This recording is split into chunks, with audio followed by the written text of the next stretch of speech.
ଏହା pattern paper ଅଟେ ଯାହା ସଫ୍ଟଟୟ ବନାଇବାରେ ବ୍ୟବହାର କରାଯା।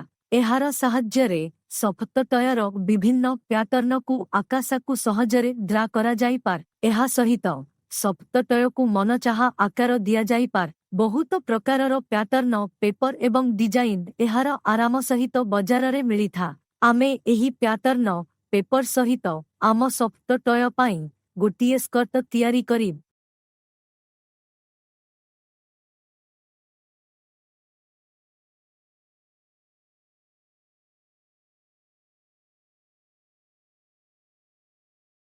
ଏକ ସ୍କେଲ ସହିତ ନାପ ନେଇ ଆବଶ୍ୟକତା ଅନୁସାରେ କାଗଜ ଉପରେ ଆକାର ତିଆରି କରନ୍ତି। କାରଣ ଆମକୁ ଏଠାରେ ସ୍କର୍ଟ ବନାଇବା ପାଇଁ ଗୋଲାକାର ଆକାର ଦରକାର। ତେଣୁ ପେନସିଲ ଏବଂ କାଗଜର ସାହାଯ୍ୟରେ ଗୋଲାକାର ଆକାର ତିଆରି କରି କାଗଜକୁ ମଝିରୁ ଭଞ୍ଜନ୍ତୁ ଏବଂ କାତରିର ସାହାଯ୍ୟରେ କାଟନ୍ତୁ। ଏହାକୁ ଭଲ ଭାବରେ ଭଞ୍ଜନ୍ତୁ ଏବଂ ଏକ ମାର୍କ ତିଆରି କରନ୍ତୁ। ଉପର ଭାଗରୁ କାଟନ୍ତୁ ଏବଂ ଆପଣଙ୍କର ସ୍କର୍ଟ ଆକାର ପ୍ରସ୍ତୁତ ଅଛି।